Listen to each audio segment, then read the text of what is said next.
Saludos, señoras y señores, y bienvenidos a una entrega más del Mundo por Montera, el canal más audaz para el público más inteligente. Hoy nos honra con su presencia nada más y nada menos que don César Vidal.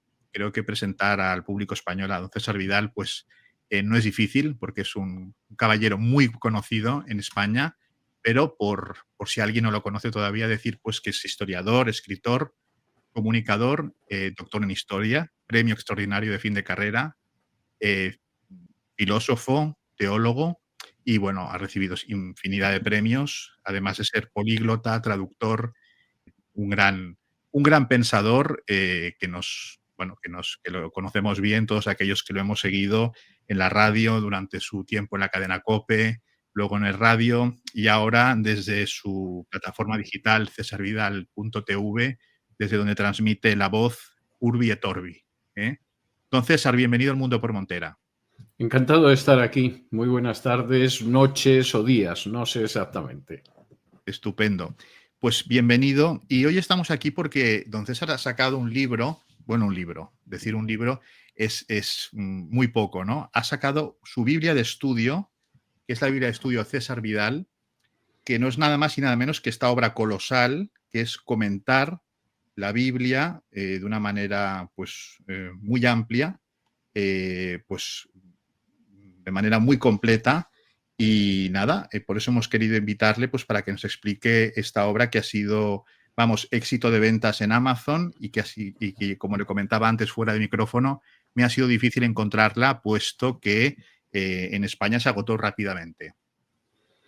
Bueno, en España se agotó rápidamente, pero creo que se puede seguir encontrando. Van llegando nuevas partidas desde Estados Unidos y en cualquier caso siempre queda el recurso de Amazon.com que Así es. más o menos tarda un par de semanas en llegar la Biblia desde los Estados Unidos hasta España. Es decir, no está fácil encontrarla, pero gracias a Dios no es imposible. Muy bien. Don César Vidal es, diría yo, uno de los protestantes españoles más conocidos, porque, bueno, no es que haya muchos en España, aunque la cifra va creciendo, pero digamos que en el ámbito público, en la vida pública española, es conocido pues, por su confesión de fe protestante. No es nuevo, ha escrito infinidad de libros sobre la Biblia. Tiene un libro muy notable que a mí me llamó mucho la atención, que se llama El pecado de Sodoma, que me parece muy interesante, especialmente leerlo en estos días. Y que, bueno, en el pasaje dedicado a esta cuestión en la Biblia, pues también hace sus comentarios. ¿Qué le lleva a escribir esta Biblia, don César? Bueno, yo creo que hay un motor común en la práctica totalidad de mis libros. Si me permites contarte una anécdota de allá por los años 90, mediados de los años 90, hace más de 30 años. Yo vivía en aquel entonces en Zaragoza, salió no sé qué libro mío a la calle y entonces me enviaron a un jovencísimo periodista para entrevistarme sobre el libro. Y en un momento determinado de la entrevista, este joven me dijo, vamos a ver, usted escribe novela, escribe ensayo, escribe libros de investigación histórica. ¿Por qué escoge un tema? ¿Qué le hace escoger ese tema y no otro? Etcétera. Y yo recuerdo que en aquel entonces yo le respondí, digo, mire, yo fundamentalmente escribo los libros que me gustaría leer y que no están escritos. Es decir, a mí me interesaría leer este libro, llego a una librería, no existe, llego a una biblioteca, no existe, y entonces yo empiezo a pensar en que me gustaría escribir ese libro. No siempre lo he conseguido, a veces el libro se ha quedado en la fase de gestación, nunca se llegó a escribir o nunca se llegó a publicar, pero fundamentalmente mis libros surgen así. Y esta Biblia de estudio surge del deseo de tener la Biblia de estudio que a mí me hubiera gustado tener hace décadas, que nunca la tuve porque no existía y que ahora existe precisamente porque al final la he tenido que escribir yo. Y esa es la razón. Es decir, es una Biblia de estudio que contiene todo lo que a mí me parece que es útil en una Biblia de estudio y que lamentablemente, pues las Biblias de estudio que hay en el mercado, no solo en español, también en inglés, en francés o en alemán, no cubren esos aspectos que a mí me parecen importantes. De modo que esa es la causa, que insisto, es una causa común también con muchos de mis libros. A mí me parece reseñable, vamos, casi como un hito histórico, ¿no? El indicar que esta Biblia de estudio, digamos que es la primera que escribe un español en lengua española. Es verdad, porque que a es mí, verdad. que yo sepa, todas las que, bueno, yo ni soy protestante ni soy especialista en Biblias, aunque me interesa mucho la Biblia, evidentemente, si no, no estaría en estas lides y tengo muchas, pero yo no había conocido nunca una Biblia. Bueno, conozco las clásicas en inglés y demás, pero en español y escrita por un español, cuando la vi digo, bueno, debe ser la primera. Y usted me ha confirmado que es así, porque claro, y a mí Sí, no me consta. es la Sí, primera, sí. No hay ninguna Biblia de estudio redactada por un español, no es algo que se haya producido nunca. Como mucho puede haber notas que aparecen en Biblias católicas que han sido escritas por los traductores, ¿no? Por ejemplo, la Nácar Colunga pues tiene una serie de notas, pero la Nácar Colunga no es una Biblia de estudio, es una traducción que luego tiene algunas notas al texto de carácter aclaratorio y porque desde el Concilio de Trento es obligado que las Biblias católicas lleven notas. sí. Pero no existe una Biblia de estudio en este sentido, es la primera Biblia de estudio en español escrita por un español y me atrevería a decir que es la primera Biblia de estudio en español escrita por un solo autor. Sí ha habido algunos intentos Claro, de porque que... siempre están los Cantera Iglesias, los Sí, Bover Cantera, siempre son sí. dos, ¿no? Sí, Siempre. y nunca son Biblias de estudio, es decir, son traducciones anotadas, pero no son Biblias de estudio, no O la contienen Petisco Torres Amat, ¿no? Quiero decir, hablo de Biblias también. católicas, ¿no? Que son, Sí, sí, sí. siempre son parejas que a lo mejor no han sido coetáneos, pero bueno, luego las han, digamos, mejorado o han cambiado la traducción. En el mundo de las Biblias, bueno, estas ahora lo hablaremos, pero en el mundo de las Biblias católicas, según a su juicio, ¿cuál es la mejor traducción que Pues podemos encontrar?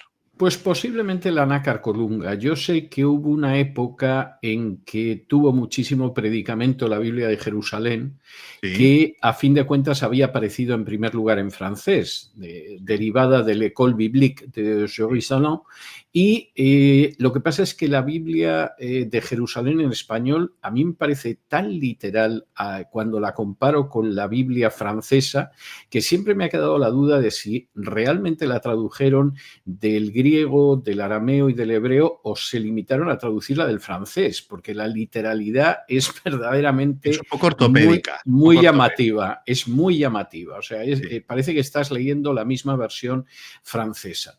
Y a pesar de eso, yo creo que la nácar colunga es una traducción bastante superior.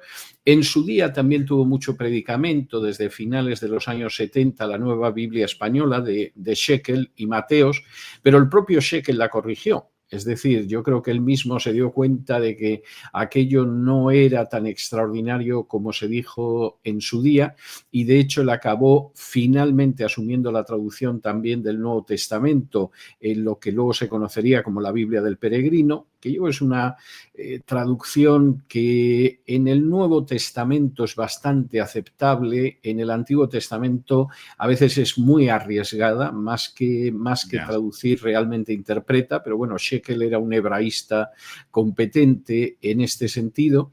Y luego yo creo que la Bover Cantera es una traducción sobre todo muy notable en relación con el Antiguo Testamento.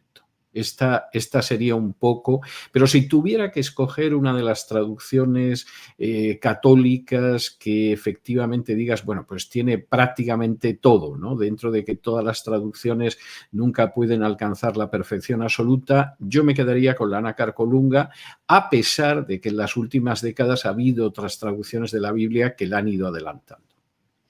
Pues ahí queda eso y le agradezco mucho esto porque mucha gente me pregunta, dice a veces, ¿cuál es la mejor traducción de la Biblia? Digo, yo también soy muy de la Nácar Colunga, porque considero que es una Biblia seria, Sí, pero sí. sobre todo a medida que después del concilio, con la crítica racionalista, etcétera, etcétera, se notó un poco ciertos cambios, sobre todo en los comentarios, ¿no?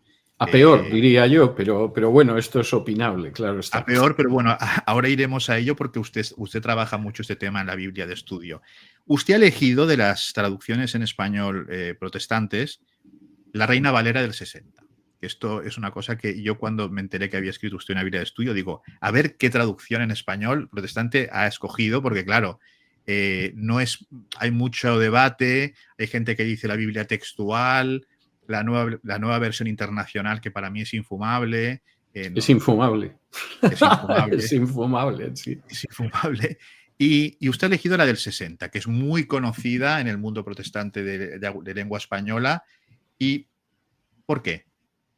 Bueno, hay varias razones. Vamos a ver, hay un elemento, si se quiere, histórico, y es que la Biblia en español que más se ha difundido a lo largo de siglos, que más se ha leído, que más se ha publicado, con enorme diferencia, es la Reina Valera. Es decir, la Reina Valera es una Biblia que aparece a finales del siglo XVI, inicios del XVII, y que se va a seguir publicando una y otra vez a lo largo de los siglos. Bueno, no hay comparación con ninguna traducción al español en cuanto a su extensión. Y en ese sentido, digamos que hay un argumento de tributo histórico, si se quiere.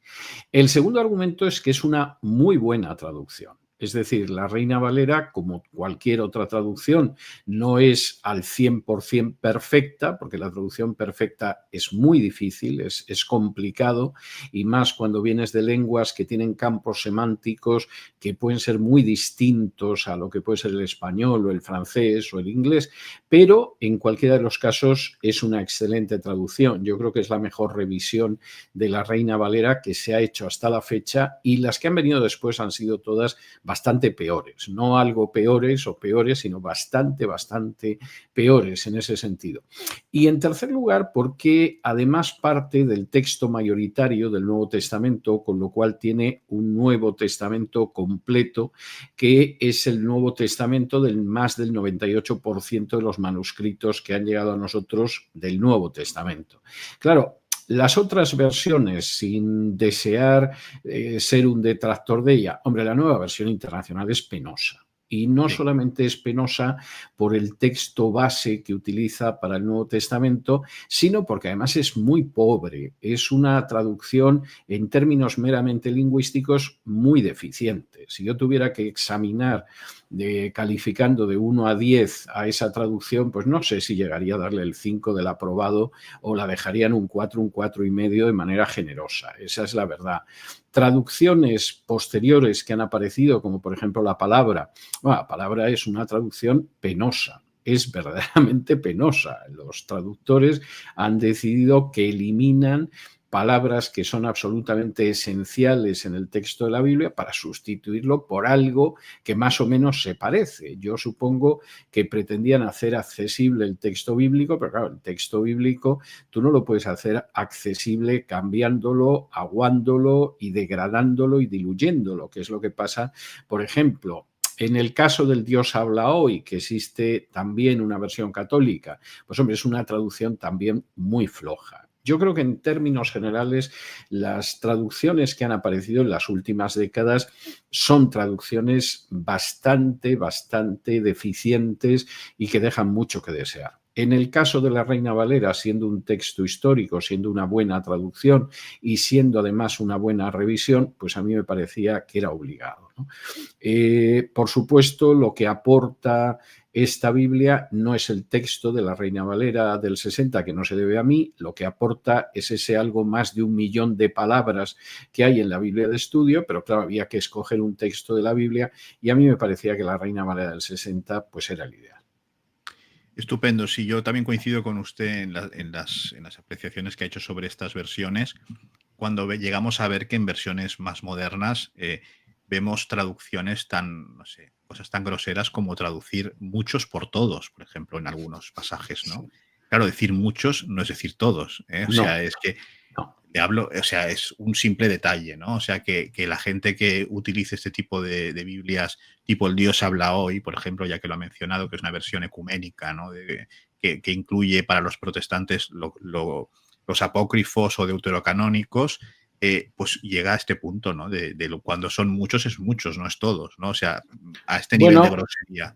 Bueno, y además la Dios habla hoy que en su edición de estudio, porque hicieron una Biblia de estudio, es abiertamente liberal. O sea, Bueno, es esto es una un Biblia cáncer. absolutamente liberal, modernista, pero de una manera espantosa, y estamos hablando de que eso ya sucedía a finales del siglo pasado. O sea, no ha sido ya en este perverso siglo XXI, sino que ese liberalismo, que es común en las Biblias católicas a día de hoy, Sí. pues sin embargo no había penetrado jamás en lo que eran Biblias protestantes y sin embargo entra por la puerta grande en el Dios habla hoy y luego ha seguido pues en otras ediciones y en otros comentarios.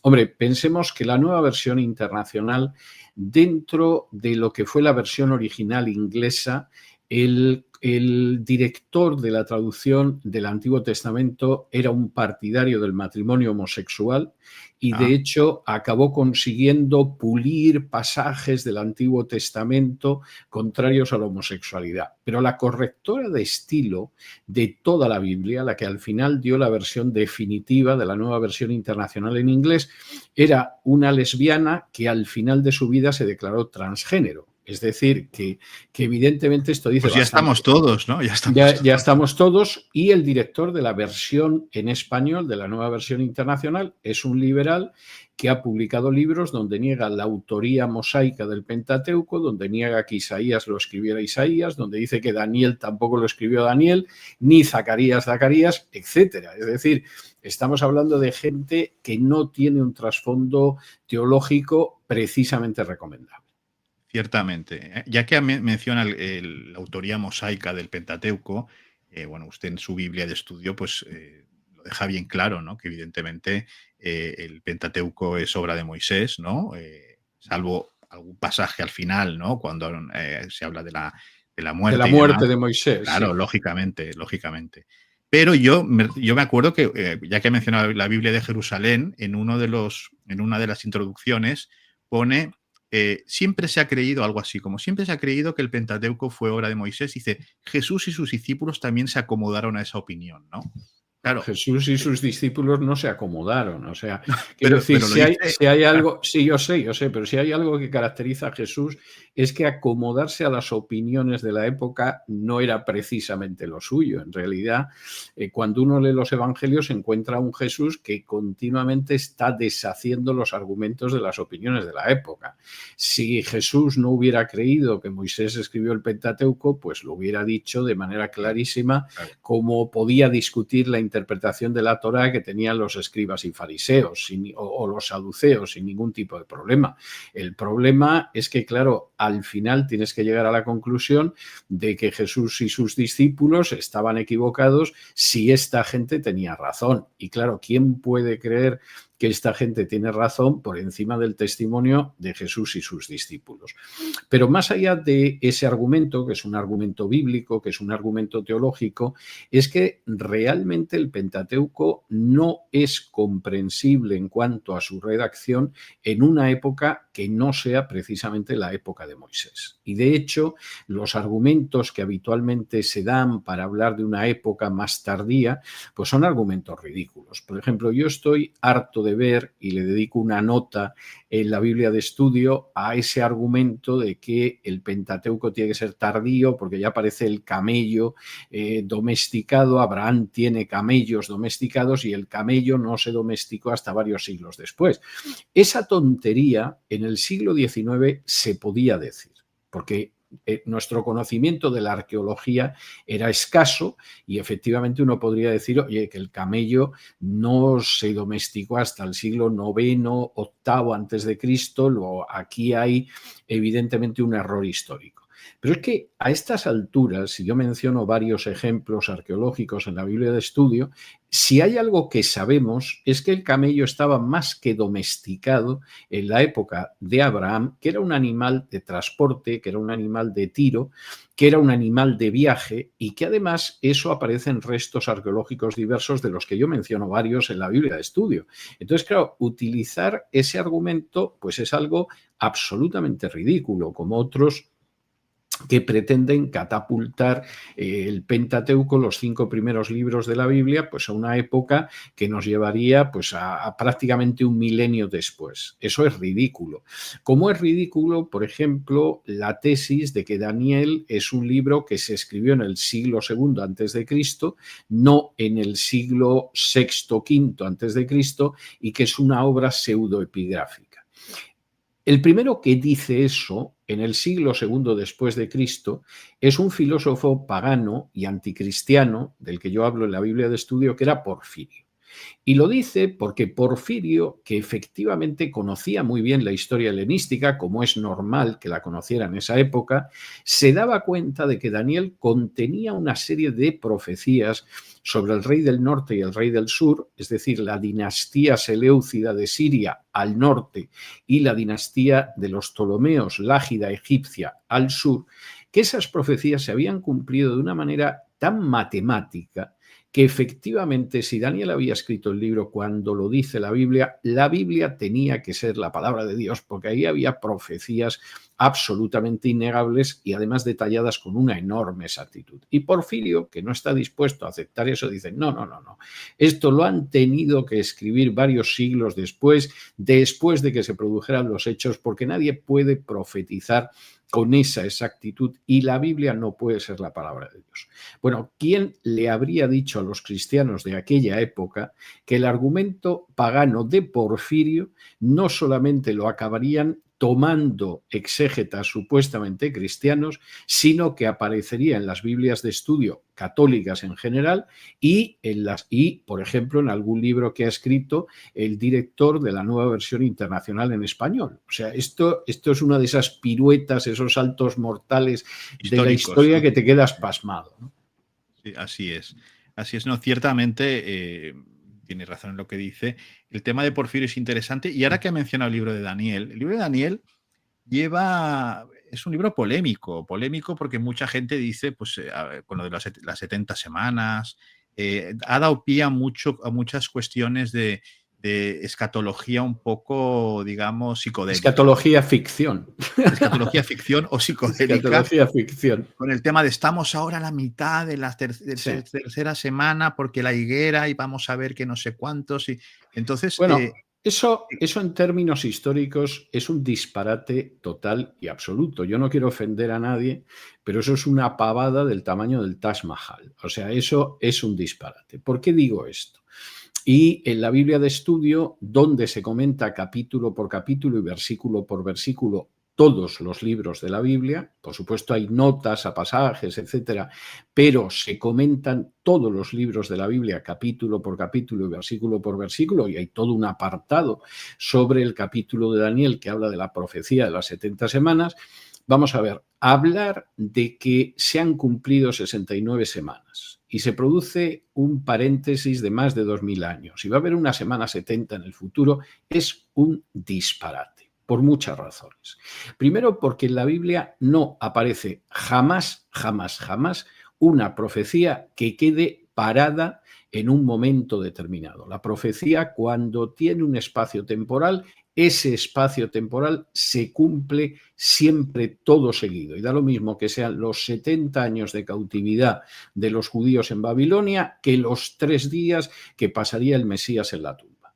Es decir, eso de que en un momento determinado se para y queda por ahí un pedacito de profecía para y que el hay como futuro, una pausa, ¿no? Como una pausa. Eso es un disparate. Segundo, históricamente eso no lo ha creído absolutamente nadie hasta la aparición del dispensacionalismo en el siglo XIX. El dispensacionalismo tiene una prehistoria con los jesuitas Lacunza y Rivera en el periodo del Barroco, pero realmente empieza a aparecer cuando se traducen al inglés y cuando aparece el dispensacionalismo del siglo XIX. Si uno va a Lutero, va a Calvino, va incluso a autores de la Edad Media, todos tienen muy claro que la profecía de las 70 semanas se cumplió en el siglo I. No solo eso, es que los mismos comentaristas judíos, que por supuesto evitan ver en la profecía la muerte del Mesías, o si la ven no la conectan con la crucifixión de Jesús, todos ellos son unánimes en el sentido de que la profecía de las 70 semanas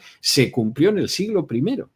Esa idea de que hay 69 semanas y de pronto hay un paréntesis de milenios y llegamos a la semana final es un disparate que no han creído ni cristianos ni judíos durante siglos y siglos, porque es un disparate como en general lo es la escatología dispensacionalista.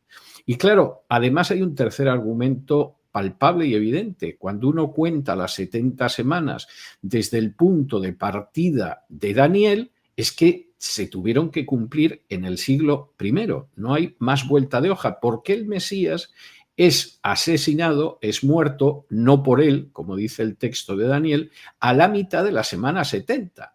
Es decir, que aquí no hay más discusión. Al final es pura aritmética empezar a contar desde el punto de partida de las 70 semanas su cumplimiento y ver que se cumplieron en el siglo I. Ahora, que hay gente que le entusiasma este tipo de escatología ficción, que además no es inocente por parte de quienes la manejan, hombre, no me cabe la menor duda, pero es que escatología ficción la hay en los testigos de Jehová, que han anunciado el fin del mundo en multitud de ocasiones, sí. La hay en los adventistas del séptimo día, que han hecho lo mismo, la ha habido en los niños de Dios en su momento, es decir, agitar a la gente con la idea de que tienes la fecha del fin, de que está cerca, etcétera, bueno, esto es algo absolutamente viejísimo, esto tiene muchos siglos. Y es verdad que en general queda manifiesto que es ridículo. Sí, pero corríjame si me equivoco, pero ya que he mencionado a los testigos de Jehová, que usted los conoce bien, creo que llegaron hasta comprar una casa en California para los patriarcas, ¿no? Yo he estado en esa casa, en Betzarim, en California. Sí. Yo he estado en la casa y efectivamente, bueno, se suponía que en 1925 iban a resucitar los patriarcas y había que comprarles una casa. Entonces la casa es una casa que está bien, pero vamos, no es nada excepcional. O sea, que pues una casita que está bien, californiana, como hay muchísimas, con un jardincito pequeño. Claro, teniendo en cuenta que al final la casa de Betzarim, que era la casa de los príncipes, que es lo que significa en hebreo, la aprovechaba el segundo presidente de la Watchtower de los Testigos de Jehová, Rutherford, para ir a pasar los inviernos a California, pues la verdad es que la casa le sobraba, ¿no? Bueno, el famoso Rutherford, que se le llama juez, pero creo que no era ni juez, ¿no? No fue secretario de juez o algo así. Sí, ¿no? Nunca fue juez. Pero claro, en el caso de Rutherford, hombre, que evidentemente él pasaba unos inviernos mucho más dulces que los inviernos en Brooklyn, en Nueva York, no cabe la menor duda. Pero, desde luego, si hubieran resucitado los patriarcas hubiera habido problema porque en la casa no cabían, ¿eh? O sea, hubieran estado como piojos en costura en la casa, que es una casa que se conserva igual. O sea, cualquiera que haya visto las fotos de principios de los años 20 de la casa y la ve ahora, yo he tomado fotos además delante de la casa y todo, pues es una casa que, bueno, es una casita que está bien, pero vamos, no es nada de particular, no es nada del otro mundo. Muy bien, y ya que ha mencionado, don César, el tema del dispensacionalismo, ya que nosotros, principalmente nuestro público es español, ¿cómo se lo explicaría al público español de manera sencilla para que entiendan de dónde sale esta historia, qué relación tiene con el pueblo judío, con Israel? Un poco para situar, porque luego en la Biblia de estudio se comenta este asunto, ¿no? Pero ¿cómo ha afectado esto al mundo protestante a la hora de interpretar la Biblia? Bueno, vamos a ver, es una larga historia que, como muy bien dices, en la Biblia de estudio hay muchas referencias al dispensacionalismo, siquiera porque son ideas muy populares que se mueven sobre todo en el mundo americano y que en ese sentido, pues cuando estás comentando el texto de la Biblia capítulo por capítulo y versículo por versículo, no puedes eludir, sino que tienes que afrontar.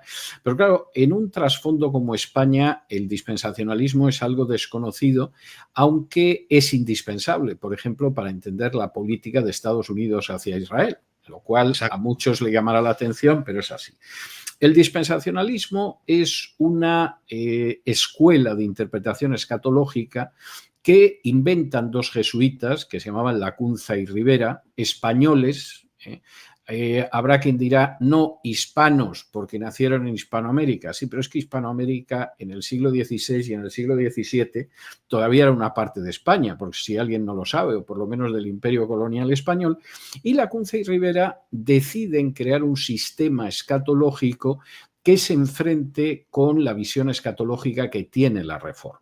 La Reforma tiene una visión escatológica que no es original, que viene de otros movimientos de reforma de la Edad Media, como pueden ser los valdenses, como pueden ser los lollardos, los hermanos checos, que identifican al anticristo con el papado. Es decir, de alguna manera el hombre de pecado del que habla Pablo escribiendo a los tesalonicenses sería el papado, y esto es algo pues, que va a decir Pedro Baldo y los valdenses, los lollardos. Estamos hablando todavía de la Edad Media, y es algo que retoma la Reforma. No inventa Lutero, Calvino, los puritanos, sino que lo retoma.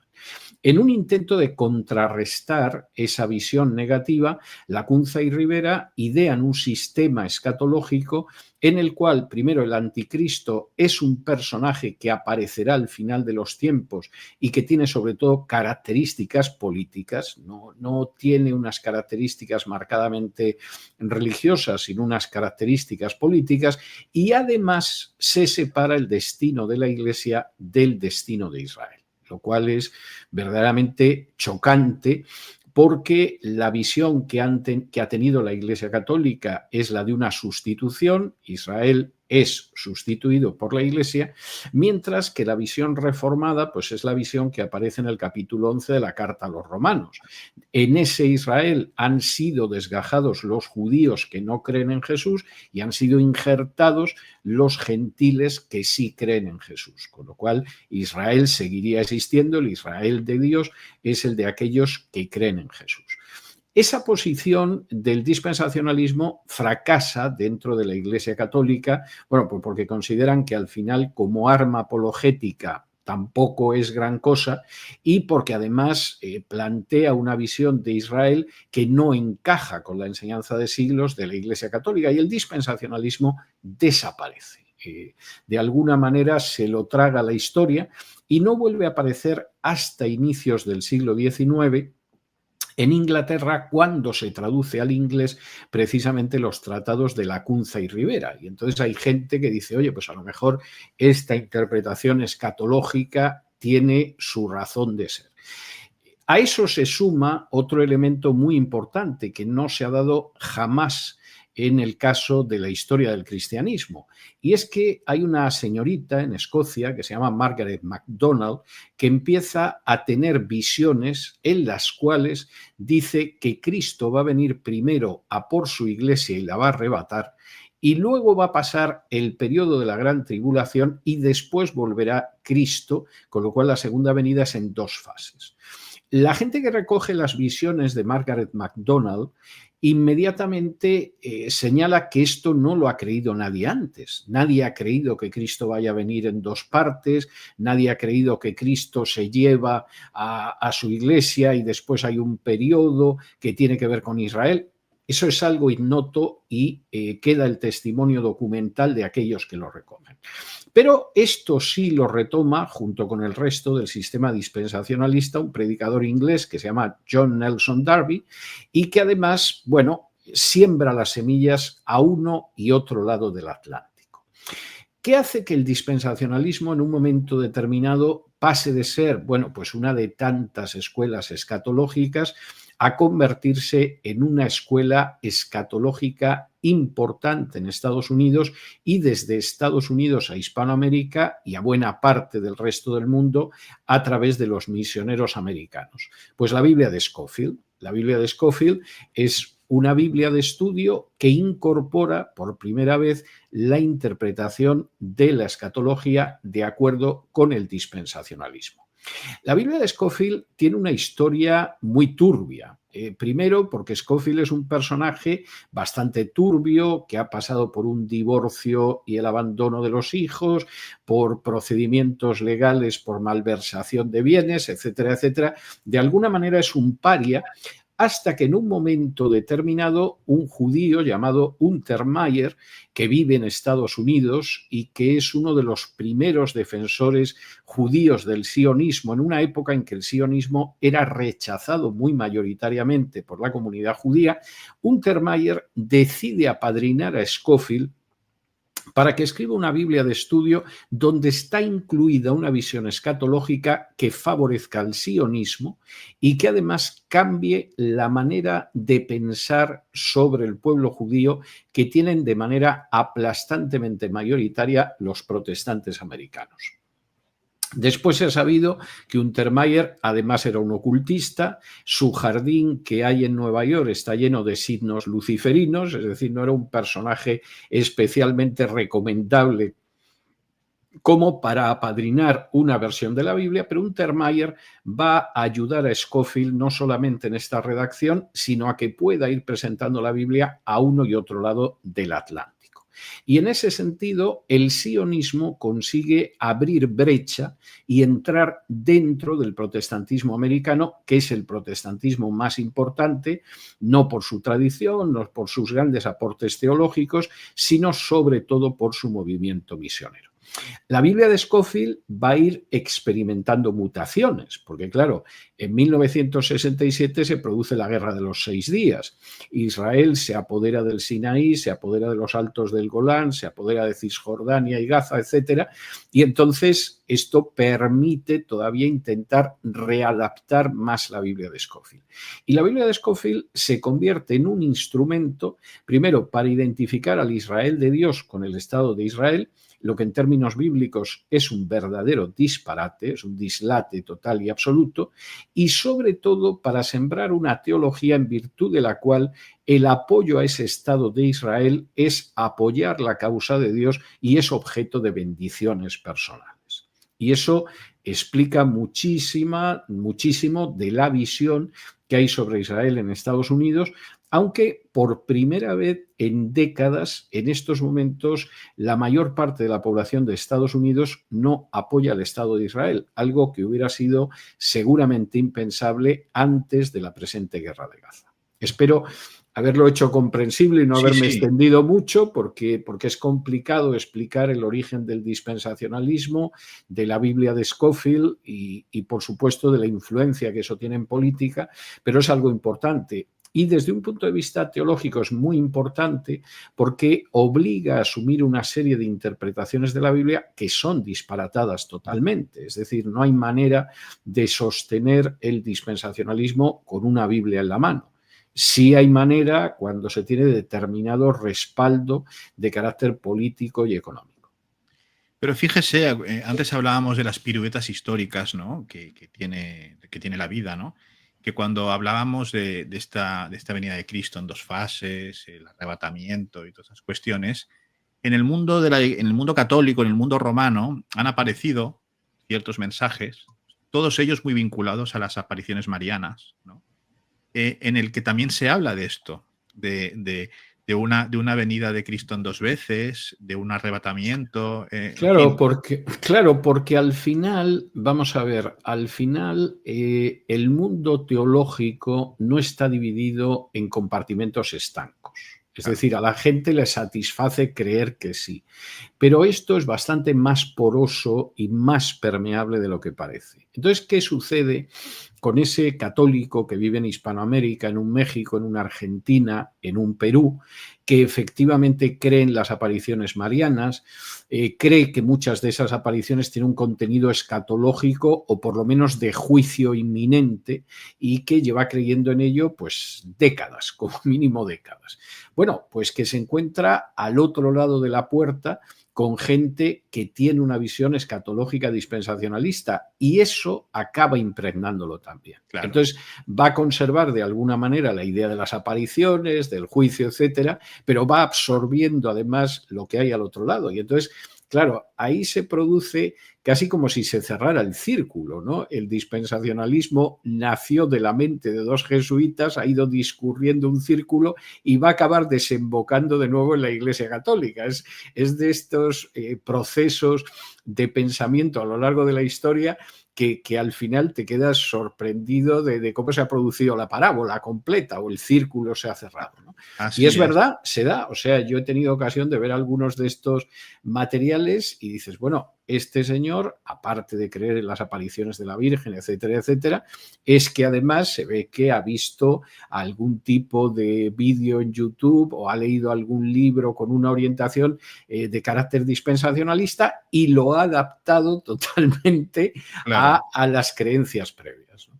Porque me imagino, y corríjame si me equivoco, porque usted conoce muy bien el tema, que en Hispanoamérica, donde el mundo protestante pues, se abre camino de una manera muy fuerte, y eso es un hecho. Es decir, la Iglesia Católica, pues digamos, está en cierto repliegue, ¿no? Pues los grupos protestantes crecen. Pero yo diría que estas personas que se incorporan al protestantismo, claro, dejar todo ese bagaje católico tampoco es de un día para otro, ¿no? Me imagino. Es decir, continúan con ciertas, digamos, dinámicas, con ciertas costumbres, ¿no? Que a lo mejor pues, siguen siendo más propias de un católico que de un protestante. Bueno, yo creo que, además lo he dicho en muchas ocasiones, que uno de los problemas de los evangélicos en Hispanoamérica es que han salido de la Iglesia Católica, pero no siempre la Iglesia Católica ha salido de ellos. Entonces, vamos a ver, un católico que era católico y de pronto se convirtió en evangélico, hombre, con seguridad no rinde culto a las imágenes, con seguridad no va a aceptar la mediación de María o de los santos y piensa que el único mediador, como dice 1 Timoteo 2:5, es Cristo Jesús como hombre. Es decir, hay cosas que efectivamente quedan interrumpidas, pero luego hay una serie de elementos que persisten ahí. Por ejemplo, el papel enorme que se puede dar al clero, que evidentemente en el caso del protestantismo no es un sacerdote, es un pastor, pero en muchos casos la persona que ha pasado de un sitio a otro contempla a ese pastor no como vemos en el Nuevo Testamento, no como es un desarrollo histórico del protestantismo, sino que casi lo contempla como un sacerdote que se casa. Por simplificar mucho Es decir, lo que quiero es decir. la autoridad. Es exactamente, con una autoridad inmensa. Ha abandonado los santuarios marianos a los que ha ido de tal santo para ver si se cura, pero luego pues se siente muy atraído por predicadores que anuncian que la gente se puede curar si vas a iglesia o si vas a campaña, etcétera, etcétera. Es decir, que aspectos que serían más claramente dogmáticos de cierta práctica sí que efectivamente quedan atrás, pero luego hay muchos elementos psicológicos que pesan enormemente en la manera en que viven las naciones y las personas que siguen persistiendo. Y eso se percibe mucho cuando uno viaja por Hispanoamérica. Es decir, es algo que en algunos casos yo diría que la transición es una transición al 100%, evidentemente es una experiencia totalmente distinta, pero en otros hay una serie de hábitos y de tics de carácter psicológico que ahí persisten y que no son realmente protestantes, ¿no? Y es un fenómeno en las dos direcciones, es decir, hay mucha gente que sigue dentro de la Iglesia Católica, que por supuesto no ha pensado en integrarse en una iglesia evangélica, pero que absorbe mucho de las iglesias evangélicas. Yo he tenido ocasión de ver cómo en una iglesia evangélica que 4 o 5 números más abajo había una parroquia católica, en la parroquia católica cantaban exactamente las mismas canciones evangélicas que en la iglesia evangélica. Es decir, habían llegado a la conclusión de que aquello sonaba mejor, era más movido, seguramente estaba más cercana de su cultura y entonces era curioso porque realmente estaban cantando las mismas canciones. Y esto sobre todo en las últimas décadas y sobre todo en relación con el movimiento pentecostal. También, entonces, yo diría que se ha dado un fenómeno, sobre todo después del Concilio Vaticano II, y es que en muchas parroquias católicas no se predica doctrina, es decir, son puros centros Sí. de asistencialismo, de ser muy buenos, de ayudar al prójimo, pero digamos, de sustancia o de enseñanza más bien poca. Sin embargo, y claro, hay gente que a lo mejor va a esto, pero luego va a un centro pues, protestante donde se lee la Biblia, se habla pues, de lo que antes se llamaban los novísimos. Por ejemplo, los novísimos no se predican en la Iglesia Católica, salvo No. 4 curas, porque no es bonito, no es agradable, no es políticamente correcto, ¿no? Es decir, pues que bueno, que hay una condenación o, en fin, todas estas cuestiones, ¿no? Yo creo que eso también se ha dado. Yo creo que ese es un factor muy importante y es innegable. Es decir, no cabe la menor duda de que hay parroquias católicas que son más que nada centros asistenciales. Y además hablas con el párroco y el párroco te razona porque tiene que ser así. Y entonces, claro. esto es un fenómeno que en un momento determinado, pues de alguna forma era muy excepcional y muy puntual, pero se ha ido extendiendo cada vez más. ¿Qué pasa en el caso de las iglesias evangélicas? Hombre, hay bastante énfasis en la doctrina y claro, es absolutamente esencial predicar el mensaje de salvación.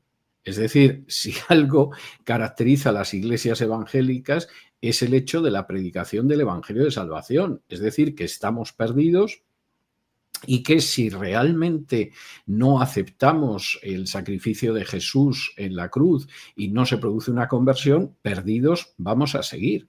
Y claro, eso parte en primer lugar del hecho de que estamos perdidos. Es decir, ¿cómo puede haber salvación si previamente no hay una situación de perdición?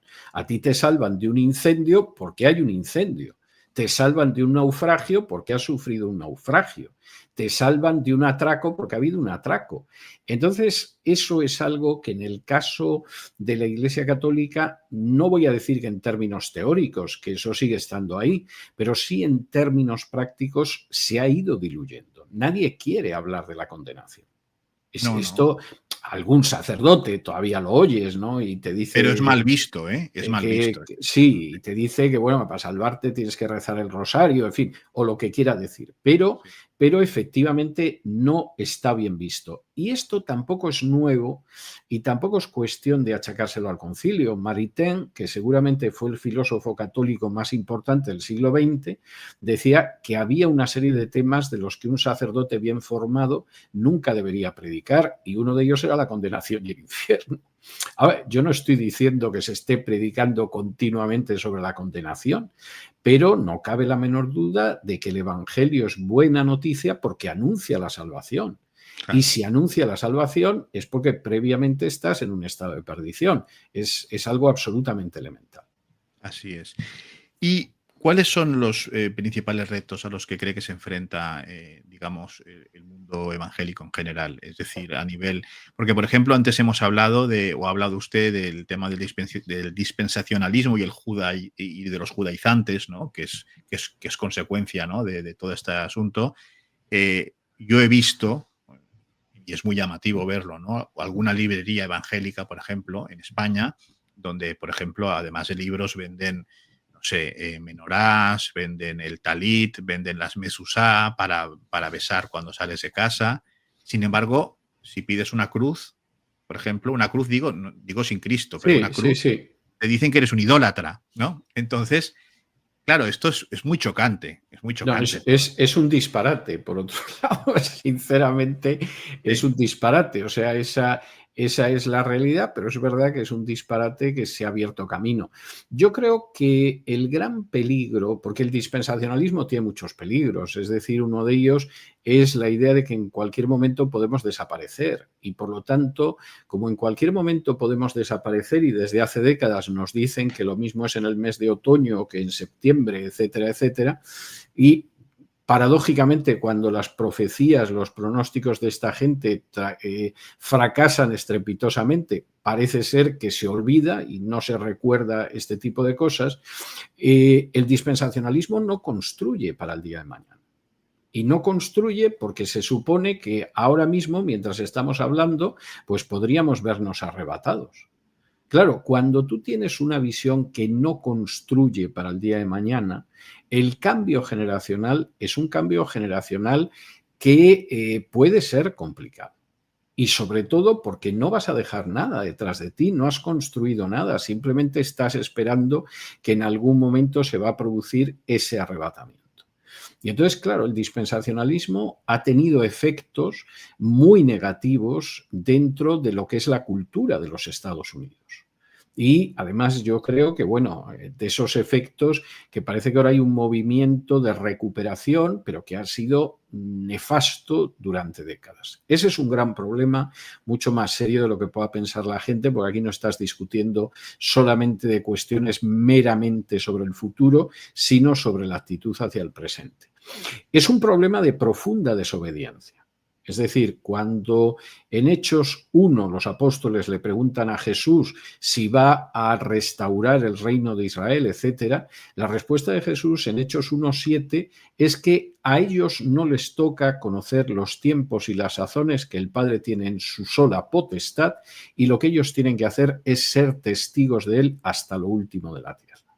Y en este sentido, el hecho de esto no es cosa vuestra, que se convierta casi en muchas personas en la principal preocupación, es una gravísima desobediencia a un mandato muy claro de Jesús, que es el último mandato antes de la ascensión a los cielos, lo cual es significativo.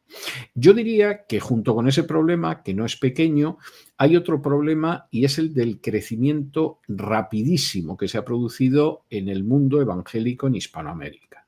En Hispanoamérica ya hay alguna nación donde más del 50% de la población es evangélica, pero en un porcentaje muy elevado de las naciones de Hispanoamérica es previsible que en 25-30 años puede también producirse ese fenómeno, viendo por un lado el decrecimiento de la Iglesia Católica y por otro el avance de las iglesias evangélicas. Y no existe una visión previa de cómo gestionas ese crecimiento demográfico. Y, por supuesto, hay una sensación de que a lo mejor lo que habría que hacer es imitar cómo la Iglesia Católica ha gestionado su mayoría demográfica, lo cual sería, a mi juicio, desastroso. Pero claro, no existen patrones en ese sentido. Es decir, ¿qué hace de pronto una población que ya representa un porcentaje del voto que es superior a la diferencia entre el candidato que gana las elecciones presidenciales y el que las pierde? Es decir, ¿cómo administra eso? ¿Cómo administra un peso creciente en el aparato legislativo? ¿Cómo administra un peso creciente en el terreno social y además en terrenos a veces muy, muy sociales y muy asistenciales? Y yo creo que ese es el gran desafío en estos momentos. Y también, por ejemplo, el darse cuenta de que el testimonio cristiano no se limita solo a ser pro vida, aunque eso es indispensable, no se limita solo a ser pro familia, aunque eso es indispensable, sino que también tiene que ver con otros terrenos, que pueden ser terrenos como la educación, como la administración de justicia, como el desarrollo económico, etcétera, etcétera. Yo creo que la tarea es inmensa y de alguna manera, si se me permite el símil, y no quiero ofender a nadie, pero esto es como si de pronto tú tienes 11 años y te queda la fortuna de papá, que son multitud de empresas que hay que tratar muy bien, pero tú tienes 11 años. Claro. Y entonces tienes que ver cómo gestionas pues las acererías, las petroleras, las minas que te ha dejado papá, porque tienes 11 años. Claro. Y no es fácil. Cierta bisoñez, ¿no? Quizá. Mucha bisoñez. Así es, así es. Bueno, y siguiendo con su Biblia, ¿a quién va dirigida? Es una Biblia que evidentemente pues, es para el público evangélico, pero ¿para quién va dirigida? ¿Cuál es su deseo? ¿Cuál es su deseo? Vamos a ver, es una Biblia que tiene muchos objetivos, porque estábamos hablando de que están comentados todos los libros de la Biblia capítulo por capítulo, versículo por versículo. Es una Biblia donde hay un énfasis muy grande en las lenguas originales y hay muchas notas aclaratorias en ese sentido. Es una Biblia que al final tiene una enciclopedia bíblica para poder ampliar temas. Es decir, el más de 1 millón de palabras da para mucho y hay mucho en ese sentido. Por supuesto, es una Biblia que es útil para el pastor, para el evangelista, para el maestro, sin duda. Por supuesto, es una Biblia que es útil para el estudiante de un seminario, de una facultad de teología, de una escuela bíblica, sin duda. Pero es útil para dos sectores de población que generalmente se pasan por alto en las Biblias de estudio y que a mí me parecen esenciales.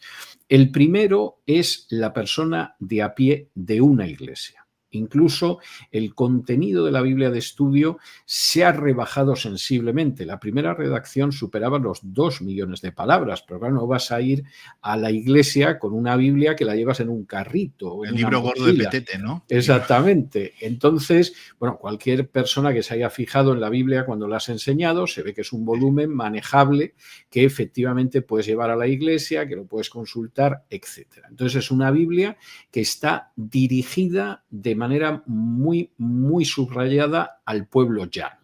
Y de hecho, una de las características de esta Biblia es que todos los pasajes difíciles de la Biblia los explica. Es decir, esos pasajes que tú de pronto vas leyendo y dices, ¿pero esto qué significa?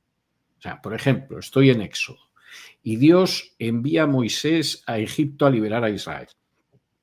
Y cuando va bajando a Egipto, me dice el texto del libro del Éxodo que Dios le sale en el camino a Moisés y lo quiere matar. Entonces, pero vamos a ver, ¿cómo es eso de que Dios lo quiere matar mientras va bajando a Egipto, que es donde le ha enviado? Y para terminar de crearte confusión, dice que en ese momento la esposa de Moisés circuncida al niño de Moisés, le arroja el prepucio a los pies a Moisés y solventa la crisis. Y tú dices, bueno, pues alguien que me explique esto, porque esto no hay quien lo comprenda. Bueno, pues tú vas a ir a la Biblia de estudio en ese y en otros muchísimos pasajes oscuros y vas a encontrar una explicación. Con lo cual, la Biblia de estudio efectivamente pretende alcanzar a la gente sencilla que quiere leer la Biblia y que al mismo tiempo se encuentra con dificultades. Y en último lugar, y esto sí me parece muy importante, esta es una Biblia de estudio dirigida también a aquellas personas que no son creyentes. Desde que apareció la Biblia de estudio y se presentó en el Museo de la Biblia en Washington, yo he recibido multitud de cartas, de emails, comentándome la Biblia, felicitándose por haberla comprado, etc. Pero yo creo que seguramente los mensajes que a mí me han causado mayor satisfacción han sido mensajes del tipo de nunca antes leí la Biblia, pero ahora me voy a animar a leerla por lo que aparece aquí explicado. O nunca me atreví a leer la Biblia, no la entendía, pero lo he comprado y empiezo a entenderlo por parte de gente que no es creyente. Y es que en este sentido, la Biblia de estudio, por supuesto, pretende ser un instrumento para gente que se dedica a un ministerio espiritual. Por supuesto, pretende ser un instrumento para gente que estudia para formarse también en ese sentido, pero también incluye al creyente más simple, más llano, más común y aquellas personas que no son creyentes y de las que se podría decir, como dice el final del Evangelio de Juan, que estas palabras se han escrito para que crean que Jesús es el Mesías y el Hijo de Dios y creyendo tengan vida eterna. Y ahí la Biblia de estudio pretende conectar con todo un sector de la población al que la lectura de la Biblia lo ha echado para atrás, no se han atrevido a adentrarse, se sentían perdidos, pero la Biblia de estudio pretende ayudarles a conectar con el texto de las Escrituras. Así es, y si me permite la pregunta, ¿cuánto tiempo le ha costado confeccionarla? Porque esto tiene... Esto lleva tiempo. Bueno, vamos a ver. Obviamente el trabajo de formación, estudio, etcétera, esto es la coronación de un trabajo de décadas. Esto ha sido la coronación de un trabajo de décadas y sin esas décadas previas de estudio, de redacción, de escritura de otros libros, etcétera, esta Biblia de estudio hubiera sido imposible. Ahora, lo que es el material concreto de la Biblia de estudio ha llevado 3 años y hay una parte no pequeña de esos 3 años que ha sido recortar. Es decir, el texto inicial era un texto evidentemente muy prolongado, porque todos los libros de la Biblia aparecen comentados capítulo por capítulo y versículo por versículo, más las notas lingüísticas, más las notas históricas, más esa enciclopedia bíblica del final. O sea, evidentemente el material es muy amplio, más de 1 millón de palabras, como comentaba antes, y claro, en un momento determinado tú tienes que empezar a echar mano de navaja y a cortar.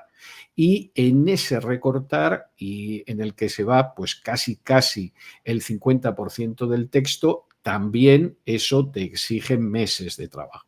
Pero yo calculo que ha sido algo más de 3 años llegar al texto definitivo, aunque se apoyaba en el trabajo de décadas. Había mucho del material que estaba más que, bueno, no voy a decir masticado, estaba más que digerido cuando te vas sentando, y yo iba escribiendo libro por libro. Es decir, he ido escribiendo libro por libro, primero lo que era el comentario de cada libro, después libro por libro lo que eran las notas aparte de cada libro. Tuvo también un periodo de redacción muy concreta, esa enciclopedia bíblica del final, y luego pues estudios muy concretos. Por ejemplo, tú hacías mención a ese estudio antes de Pentateuco, pulverizando la hipótesis documentaria, pero hay estudios sobre el texto del Nuevo Testamento, hay estudios sobre el periodo intertestamentario que pasa en esos 400 años que van de Malaquías hasta el Evangelio de Mateo, etcétera, etcétera, ¿no? Ha sido un trabajo muy dilatado, pero yo creo que por lo variado del trabajo ha sido más fácil. Es decir, si hubiera sido una obra totalmente homogénea, monolítica, sobre un solo tema, tanto trabajo me hubiera causado mucho, mucho agotamiento.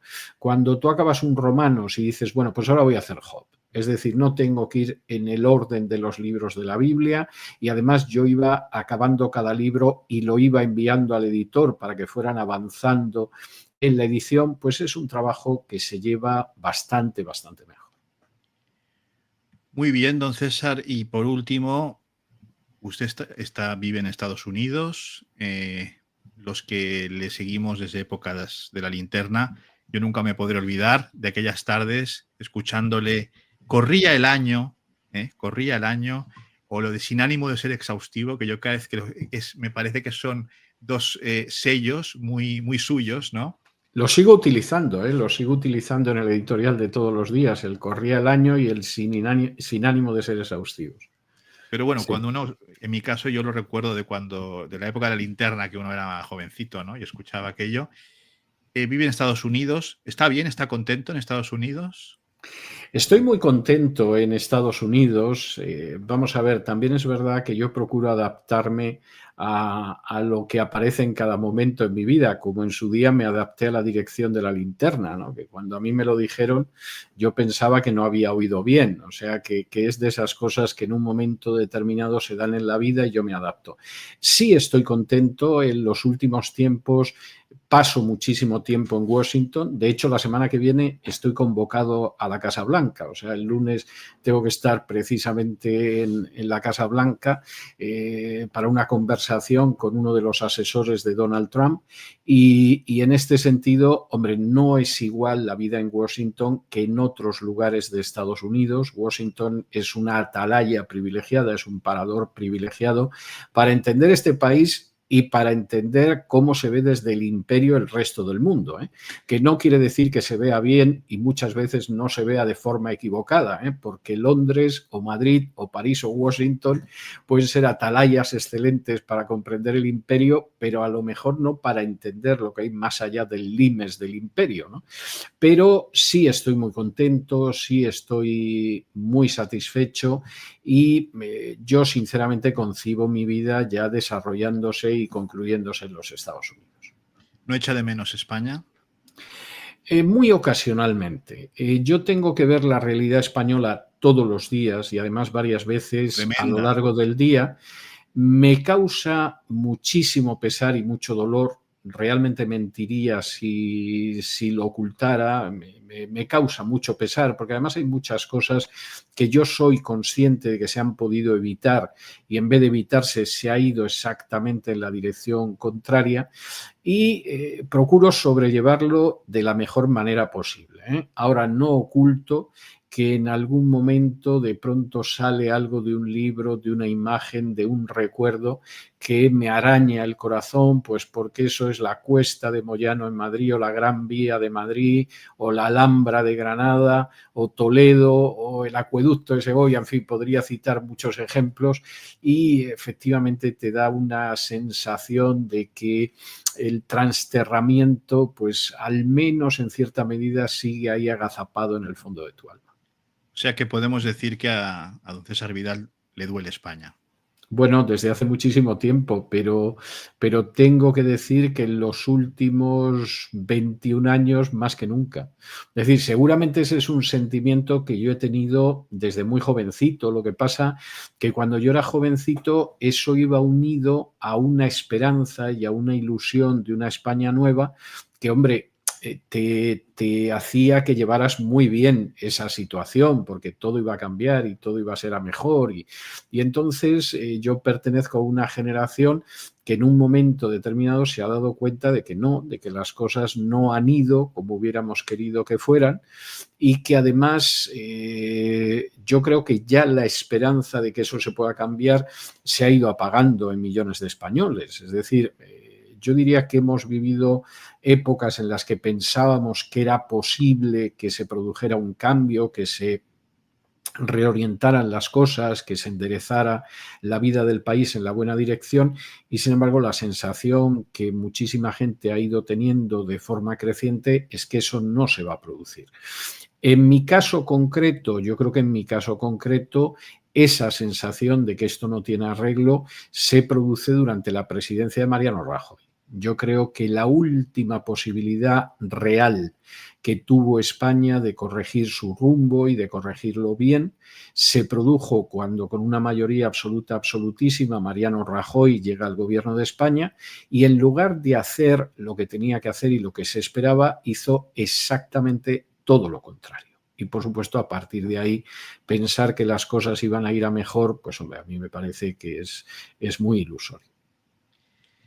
Señoras y señores, ya lo saben, si quieren profundizar en la Biblia, si quieren, bueno, conocer todo el conocimiento profundo que tiene don César Vidal sobre el tema, háganse con un ejemplar de la Biblia de estudio de César Vidal, porque lo agradecerán y les será de gran provecho.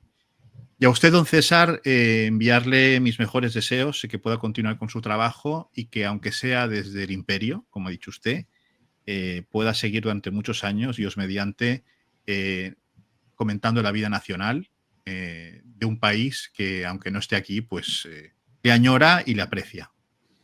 Muchísimas gracias, Manuel. Ha sido un placer este rato de charla que hemos tenido. Muchísimas gracias. Y a ustedes, señoras y señores, muchísimas gracias por haber querido estar una vez más en El Mundo por Montera, el canal más audaz para el público más inteligente. Buenas noches.